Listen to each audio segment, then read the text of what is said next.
నేను మీ doctor Sagar pediatric surgeon coral hospital ఈ సేవియర్.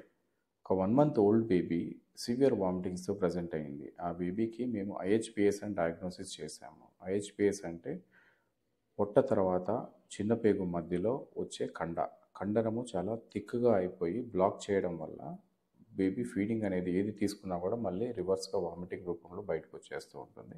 ఇలా వామిటింగ్ అవ్వడం వల్ల బేబీస్ చాలా సివియర్గా డిహైడ్రేట్ అయిపోతారు.